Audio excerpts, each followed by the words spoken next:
So I've never owned a car. So the goal is for at the point when we're able to afford something to that, my first car to be an Aventador, ideally. Yeah. You want to be a member of your own club. Right. Right now, I drive a pickup truck and he drives my passenger seat. So that's all we got at the moment. Hey, I drive a pickup truck too. Yeah, so, let's go. Shout out for Tita Chevrolet. You're listening to My Supercar World, a Post Oak Motor Cars production from Houston, Texas. As much as I want to hear more about your business and how you've gotten there, maybe we can do some other segments where we can kind of hone in on there. Tell us let's talk about some cars, right? Yeah. All right, Anand, you got this. Okay, but come on, Adonis. What is your favorite car? Yeah, come on. Tell me. So far. Corollas are really nice. Man, I think, if it comes to like beautiful cars, it's really, really hard to beat like a Pagani Huayra BC. It's really, really hard to beat that.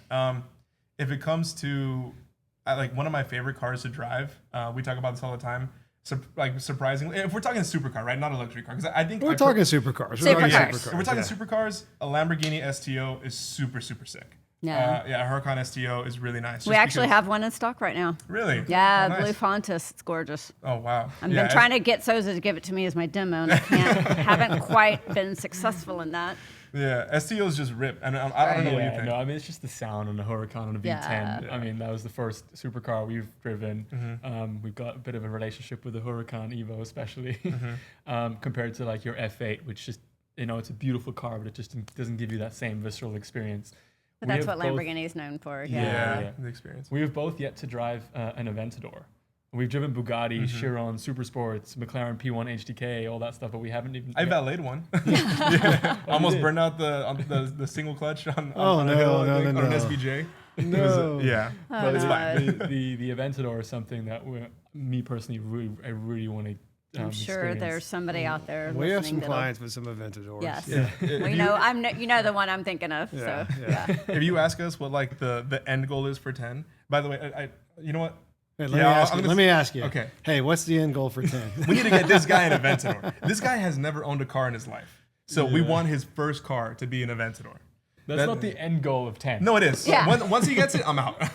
Selling the shares, throwing it away. Sounds like a good milestone, right? Right. You get to a point where you can buy an Aventador, So right? the goal is, so I've never owned a car, so the goal is for at the point when we're able to afford something to that, my first car to be an Aventador, ideally. Yeah. You want to be a member of your own club. Right. Right now, I drive a pickup truck and he drives my passenger seat. So that's all we got at the moment. Hey, I drive a pickup truck too. Yeah, let's go. Shout out for Tita Chevrolet.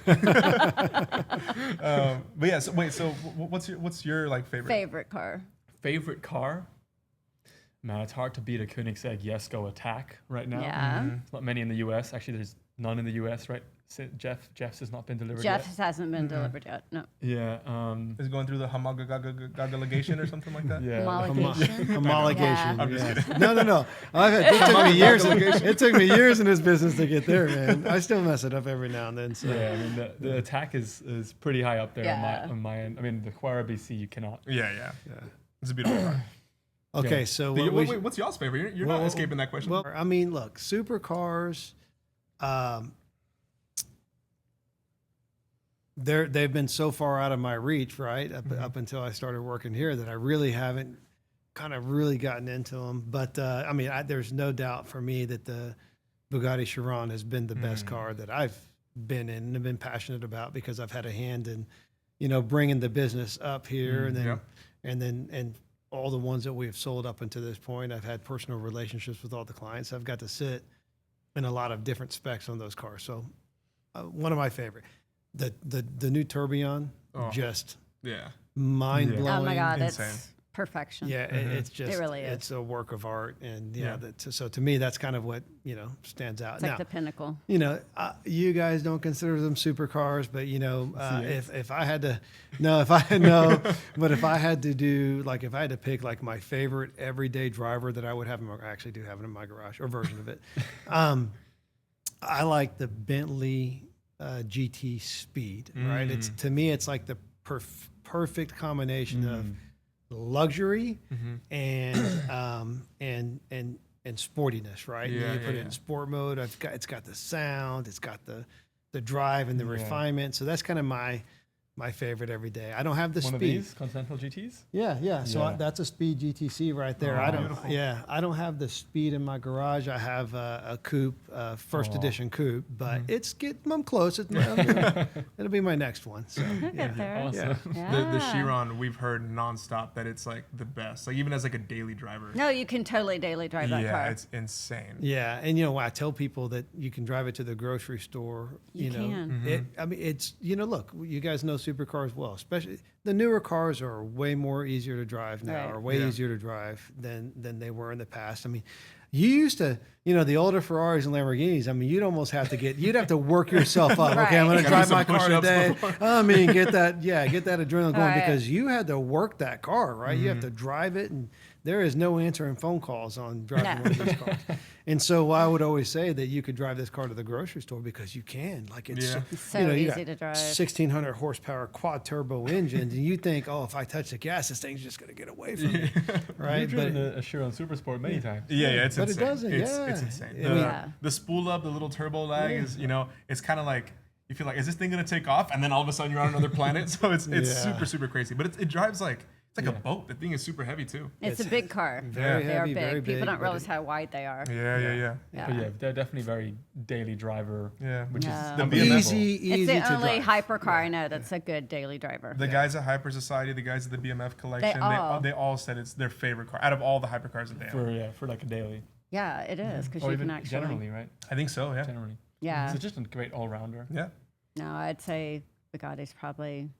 I'm a Porsche girl, though. I mean, I was with Porsche for many years. So if you said you could only have one car, I would probably go with a GT3 or GT2. RS or RS. And then Now you're speaking his language. Ferrari. I mean, I had a Ferrari for a while. I'm always been a F12 TDF or an 812 Competizione. I'm always that stay in that whole realm. Still naturally aspirated. And then you know me, I kind of got my first Apollo ride last year Oh, yeah. when we were in Sonoma, and yeah. That's a crazy car. Now that is not a daily driver. No. Like it literally doesn't have windows that can roll down, and You can't drive at HEB. Yeah, you can't go to the HEB. I don't even think it has air conditioning in it. on our rally to Yes. to Monterey. Who was Dean was driving it. Yeah. So it got too hot in San Francisco after we drove the Golden Gate Bridge. So he opened up the door in downtown. and was Driving. We away. were driving slow because he needed to get air. There's no air conditioning in that car. No. There was No. no it's air not. conditioning. There's really no air conditioning. Wow. It is so Well, raw. there may have been, but it just wasn't really working. Yeah. Those cars, No. as soon as you start getting on the gas, They're yeah. just not meant for So- that. That's why the Chiron is so perfect, Right. Yeah. Because you can drive the car 150 miles an hour and still have all the air conditioning you need to stay cool. you Yeah. know? So that's what I'm excited about these Zenvos because it's gonna be like Yeah. that too. You'll have your Apple CarPlay and your AC and all that, but then you've also, got 1,850 horsepower and just zoom around That's town. just so crazy. Isn't that much crazy that we're talking about that much horsepower? Like, Yeah. it's Yeah, kind of, it's I don't know where we're all going so fast I because have none no- of us can ever. Not HEB. I'll tell Not you that. HEB. I know. It isn't. Okay, so real quick. Yeah. So you guys have seen a lot of cars. Yeah. Right? You've done a lot of events now. So really, really quick, who wants to go first? Tell me 10 of the cars you've seen as fast as you possibly can. Oh my God. Who Go. first? Chiron Super Sport, HDK, P1 HDK, Pagani Huayra BC, Apollo IE. We've seen Aventador SVJ, obviously Zenvo Aurora Agile, Zenvo yeah. Aurora Tour. We've Come on, you're losing momentum. Let's go. McLaren Senna GTR, Ferrari F40, Lamborghini Countach, Lamborghini Miura. Lamborghini Miura. That's been 10. That's 10. Now your There you turn. You go. Okay. Can't say the same one. It's harder to go second. So we have a Huracan Evo, Huracan Technica, Huracan STO. Aventador, we have all the variations, obviously the SV, SVJ. Did you already say the F8? No. no, Okay, you Ferrari F8, Ferrari F12. Got a Ferrari F50. Ferrari F430. Lamborghini Countach, did you say that? Yeah. Okay. A Ferrari, what is it, LM002, which is like the Ferrari truck? No, that's a Lamborghini. That's Oh, the sorry. Lamborghini. Yes, I meant Lamborghini. Sorry, I meant Lamborghini. I knew it. Sorry, guys. The exotic expert, Yeah.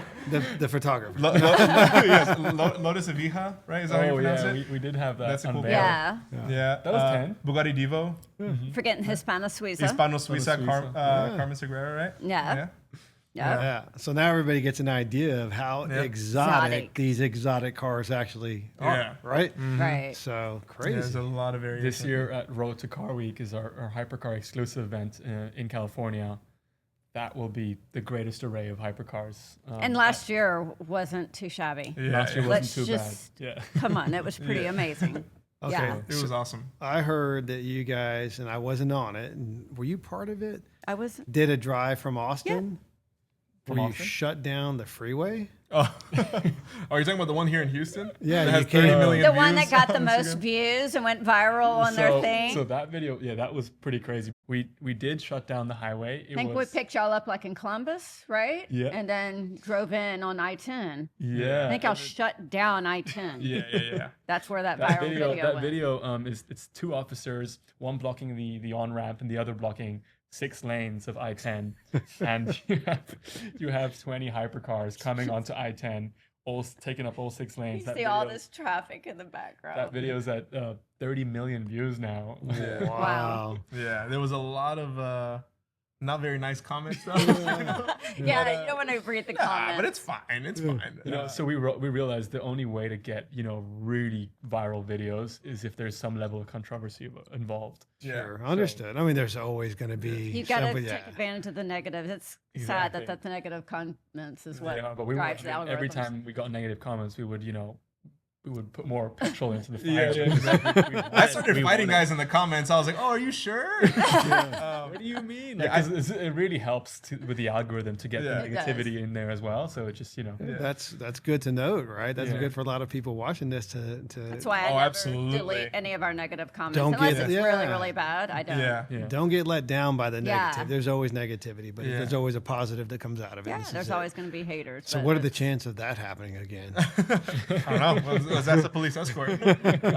I knew that the video had like really blown up because my girlfriend's from Dallas, but like a lot of her friends are from Houston, and she comes home one day and she's like, "Hey, my friend is like really pissed off at you guys because apparently her dad saw the video and they live in Houston. And he's like, I was going to a soccer game and you made me late." So it was so like I don't know what the freaking odds were, but that was But Yeah. then it's worth mentioning that he when he found out it was us. Yeah, he was exactly. the happiest guy in the Oh, world. that's So good. That's good. like, it's just he wasn't actually mad. Yeah. Well, it obviously made for amazing content. It Yeah. Oh my 30, God. 30 million views, and it was very cool to see on video. And yeah, that Yeah, was some where cool were stuff. you and I? We were both. I think I was out of town. I had to go somewhere. I don't know where you were. Liz yeah. came to I don't even know Yeah. where I was this morning, so don't ask me where I That's was. true. then. Yeah, so, We're always. Yeah. I never can keep up where we're at and stuff. yeah. I know. So you've got we've had some amazing events already this year. Mm-hmm. So far, what's been your favorite this year?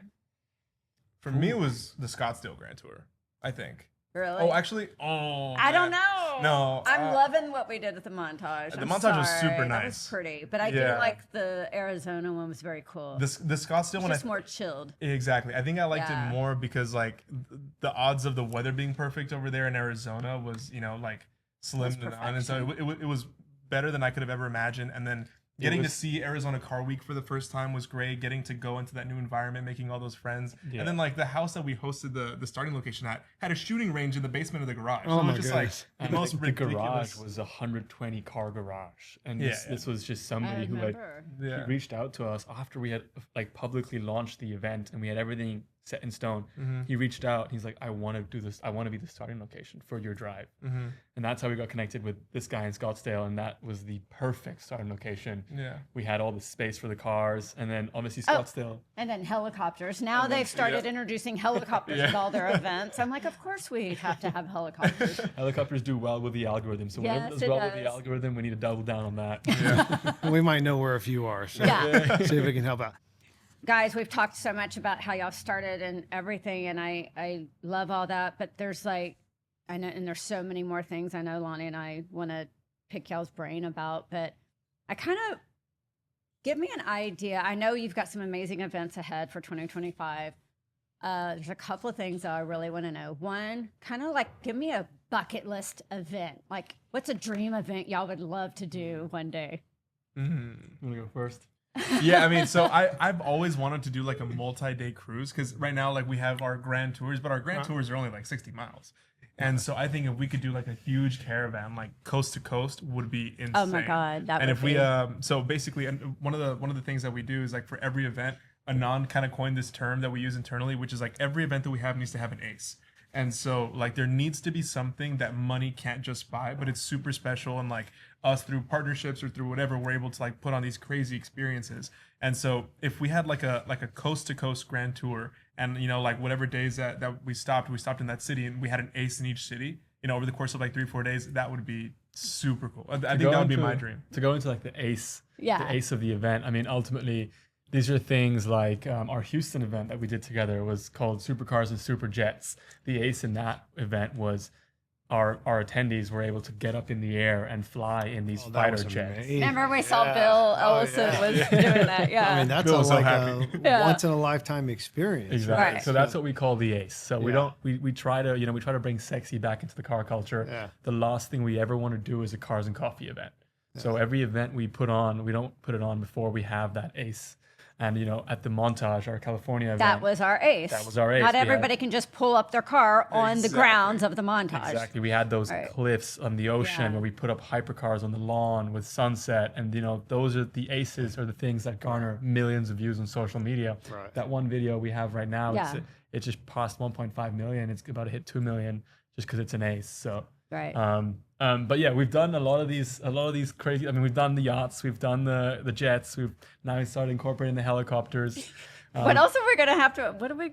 People are asking us when we're going to the moon. So, we actually. Supercars and You moon. raise the bar. When does it like? Yeah. Spaceships and supercars. I know. We had to do some with NASA. We talked to a lady from Blue Origin, and she said Yeah. it's possible to take people into space. Like I think right before orbit, but out of like the atmosphere. Yeah. But the other thing is just it's a little bit more expensive. It's like 10 million per person for 15 minutes. So it's just you know, I don't know when we'll do that. But Maybe let's we just can see. get Elon Musk to help us out. Maybe he can be a Exactly. sponsor. Exactly. Included in your $20 million membership. yeah. We'll take it to space. Yeah. Yeah. That's Yeah. awesome. And I know Lonnie's going to touch on this too. Let's go.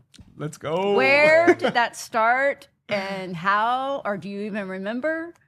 Because I feel like it's now kind of part of It's in our y'all's blood. tagline. Yeah, exactly. Yeah, I don't know if we can recall where that started, but it has very much become kind of the 10 mantra. It's kind of everywhere we go, Yeah. everyone, you know, it's let's go is the phrase. And maybe you want to touch on the youthfulness of our culture. Yeah, I mean, just you know, it's something that we did like for fun, kind of internally. Like we would just do it, you know, as friends. It's in my girlfriend's nightmares because all she ever hears is "Let's go, let's go." But regardless, yeah, we started saying it, and then at events, you know, it just kind of seeped in. And what Anand was talking about the culture is that we think one of the reasons why people like to come out to a 10 event is because, you know, most of these people who are successful enough to own some of these cars are business professionals or entrepreneurs that all day it's just work and work and work. And when they come out to an event with us, we're like, let's go, come on, how's it going? You know, and let's do it. And so we feel that our goal is to bring the youthfulness out of everyone again, to evoke that childlike wonder and whatever, just to actually have fun. It's not one of those events where you have to put on this facade and lift your pinky when you drink tea. It's none of that. So we're just like super raw and real, and I think that that's gone a long way. And then one more thing I want to touch on our culture is a lot of these, you know, other supercar clubs, it's more about the networking aspect, right? It's just about you come to this event and the goal is how do you extract the most value out of this other person at the event, and it's all about networking. It's all about selling my product, Right. my widget, my whatever. So which, the way yeah. we kind of approach all of our events is the experience comes first, always. So we want people to come out for an experience, to have fun, to get their mind off of work, to have a good time with their hobby, their passion, which is cars.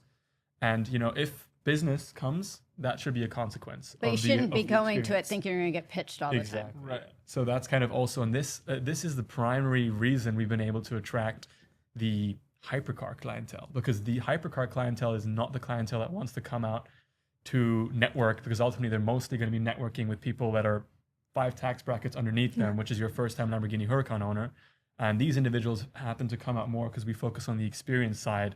And By the that's way, we been- love the first time Lamborghini Huracan. We don't want to Just say on anything bad. those, love We're- them. Yeah, just making a point. But yeah, I think that's absolutely true. I think the fact that we focus on experiences and we're able to do things that, like I said earlier, money can't just buy. Right. So if it's like a feeling, if it's a culture, and it's everyone, it's across the board. So, you know, like it's so funny because now we have like 80-year-olds who will come to our events and they're like, let's go. So it's cool to see. It's fun to see how it's like, you know, gone past these boundaries. I know. Wow. Yeah. Y'all have such an entrepreneurial spirit. And that's one thing Lonnie and I just love about y'all. So tell me, there's all these younger budding entrepreneurs and young car enthusiasts and stuff. Like, what would be your one advice to them on how to even enter that world? Now that you know as much as you know, doing what you've done, and how do you interact with like us as dealers and the ceramic pro guys and all these other CODA and stuff, like what would be your advice to somebody that wanted to get into this world somehow? I'll go first and I'll let you take what I forget.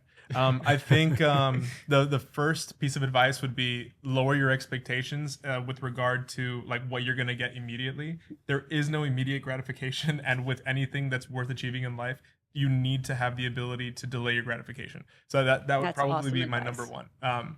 Second of all is, and that kind of goes with that, but you don't always have to think about, you know, what's in it for you. If you always just think about like what is best for this other person, what value can I provide, whether it comes to an exotic car owner or whether it comes to a sponsor, whether it comes to whoever, even the viewers of the videos, just thinking like with them centric and not you. I think that's really what pushes things forward. So for us, whenever we were first starting, the number one thing was, how do we provide the most value? How do we put together a package, or how do we put together a text message such that it would be stupid for them to say no? Like how do we like basically make it impossible for them to Right. not realize the value in it? So yeah, I think those are the two main things that I have. I'll let you take the rest. You know, that kind of, I'm just, reminds me though, Lonnie says this all the time, kind of one of our mantras at Post Oak, and just his philosophy and leadership has been just do the right thing, Yeah, because the money will always follow. absolutely. So like, I mean, that is his number one thing. He totally lives every single day, and Yep. it filters all the way down. And so it goes, it's the same thing. and we all know You what just the right do thing the is, right too. thing Yeah, by your yeah. sponsors and by your partners. The success will come. Well, Yeah. you say that. I mean, it's the nature of the business. Most people, and I think we're going to have a lot of viewers that are probably in the business watching this too, is, you know, it's a performance-based business for everyone else. For you guys, it's a whole different world. But Right. for the dealers themselves, especially the salespeople and the management staff, it's performance-based. And historically, it's been that all of the decisions that drive the business are based on what's best for me in my Right. pocket. Like, how am I going to make the most commission? How am I going to make the most gross profit? And that's where our kind of this belief comes into play is, look, we're going to choose to do the right thing over making money. Yeah. And that goes with our client base and with our employees, right? And so that's been my world for as long as I've been in the business. And guess what? It's always made us money. Always. Right? Always. So yeah. So does it cost a little bit here and there? Yeah. But that pays back exponentially. Yeah. And so yeah, I admire that you guys have that same approach to business. Yeah. Like, I think it's just like, you know, the framing of it's a time frame really. Like, you can make the couple extra commission dollars if you screw someone over because you convince them that it's worth Right. this price. But once they realize that they got screwed on the price, they're never going to refer you, and they're never going to want to buy anything from you again. Right. So same thing with us. If we you know, sell dreams and never deliver on our events, we can get people there maybe until they'll come to one event, but they will never come again. That's right. So You know, never have another sponsor. or never whatever. find another. Yeah, correct. Yeah. Touching on, you know, the second thing you said primarily, I think that is one of our core principles from the very beginning. So the question was for someone starting out, what would, Right. you know, what advice do we have? For us, I think the main thing I would say is figure out a way to keep that discrepancy between the value you provide and the price it costs so stupidly, you know, high, because ultimately that was the reason we got all these owners to come out at the beginning, Right. because we just made offers that were just way too good to say no to. And then Right. ultimately you build a reputation, a track record, and it makes it easier over time. And then if you have people that trust the events, that trust the network, that have been to many 10 events, then it makes it a lot easier down the line to to not necessarily have to provide this crazy discrepancy at all times, because it does become unsustainable if that's all you do all the time. But at the beginning, you definitely need to make sure that discrepancy is high enough. Otherwise, people wonder, like, I put on this show and nobody showed up. Like, Right. How did you guys do it? Like, well, you have to just Make it worth their time. Yeah, you Right. really have to double down. Especially at the beginning. these kind of supercar owners. They're busy. They're entrepreneurs. They've got companies to run and Exactly. stuff. I do have one more thing about Yeah. the person that's just starting, which is just start. Just start. Just start. And this is because he's the one that had to like get me out of this mental block where when we were just starting, like for something like sponsorship decks, right? Proposal decks. He was like, okay, we need to make a deck. And so it was my task to make a deck, and he would text me or whatever 3 days later, 4 days later, where are we? And I'm like, actually, I don't know. We're going to need some more time. And if it would have been up to me, we would have never sent it out because it would have never been perfect. And he's like, just give me a draft, give me something. Let's start running with it now. It doesn't matter. And once we got it out, then like, and that, feeling that freedom, that burden gets off your shoulders, all of a sudden, now it's no longer embarrassment. It's just refinement. It's like, okay, now we have this. This is now our starting point. Instead of this blank canvas, we already have a beta. And then you just get better and you get better, and just little by little, just chipping away at all the imperfections. That chipping away the imperfections never happens if you're still looking at that blank canvas. Right. So just getting started, I think, is probably the biggest thing. I have a very good friend who says that perfection is the enemy of progress. Yes. Right. And I'm like, when he told me that, I'm like, a boom, Mm-hmm. you sit there and you try to build the right program, the right platform, the right website, but Yep. you never get it off the ground. Yep. The right podcast. When we've got to Right. start, you got to always start somewhere. Right. Just Yeah. put it out there. Just put it out Put it there. out there. And then And grow. everybody will give you feedback. Yep. Yes. Yeah. Whether you ask for it or not. Yeah, exactly. Yeah. For sure. One more thing touching on that is you just have to figure out how to the reason you start all this, and assuming if they're getting into this world, they're very passionate about supercars. You need to keep that passion alive, because Passion is what. yeah, because for us, I mean, we've been doing this for, not too long, but even though we've only been doing this for 1.5 years, there's moments where you kind of lose that passion because of the stress and, everything that comes to it. And you're just like, is this worth it? Those are the times you got to just step off for a little bit, enjoy an event if you can, to a certain extent, drive a car again, understand why you started in the first place. So just the whole thing is you got to keep your passion burning for whatever it was that got you into it at the beginning. Yeah. Well said. Totally what keeps me every single day for almost 30 years. I've never woken up and couldn't wait to get to my store or get to my computer knowing that I was going to be near my cars. Yeah. Like, There's definitely moments when we come to the office and we're just like, Just dragging our cars. feet. No. But yeah, it's super important to keep the passion alive. No, you have to. You have to. Well, gentlemen, look, it's been an absolute pleasure for you to drive from Austin. Austin, thank y'all. Yeah, thank y'all for inviting us. And spend time with us. And I know that, again, we've been vibing so well, and we feel like we could probably double the content of this podcast with talking about all these things. But that's what this is all about. Right. And folks, so bringing on our next guest, we will do it very much in the same format. We're going to talk about cars, but we're going to let it go where it goes and learn about people's passions, learn about cars, just learn it and not limit ourselves to what we're able to bring you. So thank you very much for your time. We hope that you enjoyed this podcast. Tell us what URLs and websites to go to. Tell us what social pages to watch. And So you can tune in My Supercar World on however you get your podcast, Apple, Spotify, YouTube. Visit us at mysupercarworld.com, social media, mysupercarworld.com. We will be dropping the exact date mid-April on this episode, so be sure to follow. Boys, how do people find y'all? Awesome. Well, we're the Exotics Network on all social platforms, and we are still developing our website. Website's coming soon, I promise. awesome. All right. Cool. Thank you very much. Let's go. everyone. Thanks, y'all. My Supercar World is produced by Post Oak Motor Cars, where opulence reigns supreme in the heart of Texas.